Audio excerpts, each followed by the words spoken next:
Alors que tout le monde ignorait une pauvre vieille dame, un jeune garçon a décidé de l'aider en portant ses courses. Quelques jours plus tard, sa mère a eu la surprise de recevoir une récompense pour cet acte généreux. Dans une petite ville de l'Oklahoma, les gens vaquaient souvent à leurs occupations sans faire attention les uns aux autres. C'était la norme pour pratiquement tout le monde, jusqu'au jour où un garçon de 11 ans nommé Tom a décidé de changer cela. Alors que tous ses amis jouaient au baseball l'après-midi après l'école, Tom passait du temps à la bibliothèque.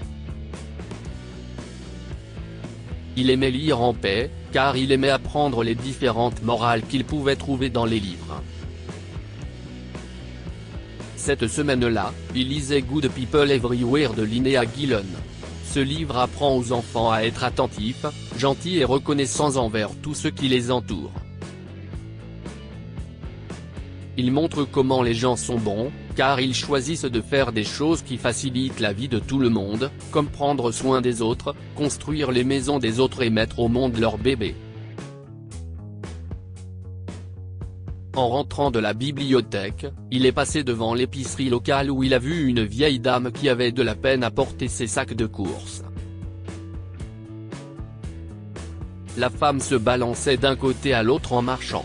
Plusieurs personnes sont passées devant elle et, bien qu'elle ait remarqué qu'elle se débattait, elles ne se sont pas arrêtées pour l'aider. Tom a décidé de courir vers elle et de lui prendre les sacs des mains. « Laissez-moi vous raccompagner », a-t-il dit à la vieille dame. La femme, Linda, était si reconnaissante envers le garçon, qu'elle était au bord des larmes. « Oh, mon cher. Tu es un envoyé du ciel. Merci, mon petit garçon, dit-elle. Tom lui a souri et lui a offert son bras pour la guider. Elle a lié son bras au sien, et ils ont marché l'un à côté de l'autre tandis que Tom portait les sacs. Ce soir-là, Linda était en train de préparer son dîner lorsqu'elle a vu un pauvre homme sans abri devant sa fenêtre. Il était debout sur le bord de la route, maigre et affamé. Elle s'est soudain souvenue du jeune garçon qui l'avait aidé plus tôt dans la journée. Une pensée soudaine lui est venue à l'esprit, et elle s'est dirigée vers sa porte d'entrée. « Voulez-vous dîner ?» demanda-t-elle en s'approchant de l'homme. L'homme était surpris que quelqu'un lui ait parlé. Il lui a souri et a acquiescé à sa demande. « Merci, madame. Je n'aille pas manger depuis des jours. » « Merci beaucoup. » Linda a installé une autre place à la table pour son invité. L'homme, qui s'est présenté comme James, a mangé la moitié de ce qu'il y avait dans son assiette pour le dîner et voulait garder l'autre moitié pour le petit déjeuner. « Ne t'inquiète pas. Il y a encore assez de nourriture pour toi au petit déjeuner. Vas-y et finis ton dîner, a dit Linda à l'homme. Il a souri à nouveau, reconnaissant de la générosité de la vieille dame. Le lendemain, James était assis dehors, prenant son petit déjeuner, lorsqu'un homme en costume d'affaires est passé. Quelques instants plus tard, il a remarqué que le portefeuille de l'homme était tombé de sa poche alors qu'il tournait sur le trottoir. Il le ramassa et fut surpris de voir que le portefeuille était rempli de billets de $100. Avec cet argent, il pourrait se louer une chambre pour quelques nuits et s'acheter de la nourriture pour plusieurs semaines, pensa James. Cependant, il s'est souvenu de la vieille femme qu'il avait aidée la veille. Il a vu la silhouette de l'homme s'éloigner, alors il a décidé de lui courir après. Il a rattrapé l'homme et lui a rendu le portefeuille. « Vous avez fait tomber votre portefeuille, monsieur », a-t-il dit en le lui rendant. Surpris, l'homme en costume était reconnaissant, car il était en route pour l'hôpital afin de payer le traitement de sa mère malade. il a tendu de l'argent à James et s'est présenté comme Richard. Bien que James ait été hésitant au début, il a accepté l'argent avec grâce. Merci d'avoir été honnête. Que tu sois béni, a dit Richard à James, avant de s'éloigner. Richard a pu payer le traitement de sa mère, et il l'a ramenée chez elle le jour même pour qu'elle se rétablisse complètement sous ses soins. Quelques jours plus tard, Richard, qui possédait une entreprise de construction, s'est mis à la recherche d'un terrain pour construire de nouvelles maisons de luxe. À la périphérie de la ville, il a vu une mère et son fils de 11 ans, c'était Tom et sa mère. Ils vivaient dans une petite caravane. « Tom, où vas-tu » Richard a entendu la mère demander à son fils. « Je vais à la bibliothèque, maman. Si est si petit ici que je ne peux pas emporter de livres à la maison. Je vais juste lire là-bas à la place, si est d'accord » a-t-il répondu. Sa mère s'est sentie mal à l'aise de ne pas pouvoir soutenir l'amour de la lecture de son fils en ayant un petit coin de lecture à la maison. La caravane était tout ce qu'il pouvait se permettre. En entendant cette conversation, Richard s'est soudain souvenu de sa propre enfance.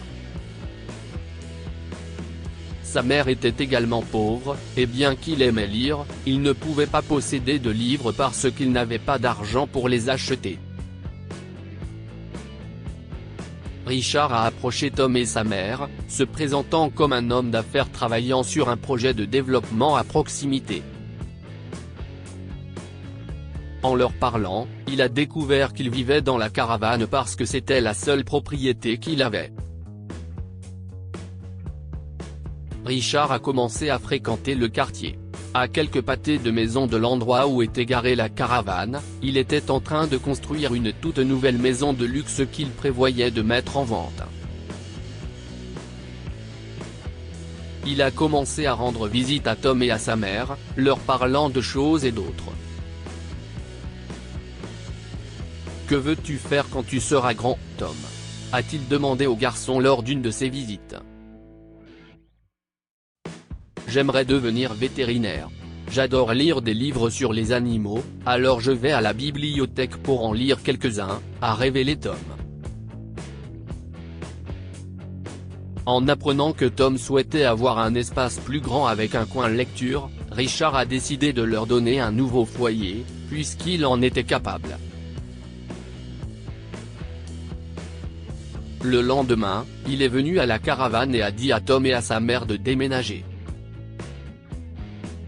La mère de Tom était furieuse. « Si est-il pour ça que tu t'es rapproché de nous ? Pour nous chasser de notre caravane ? Comment as-tu pu ?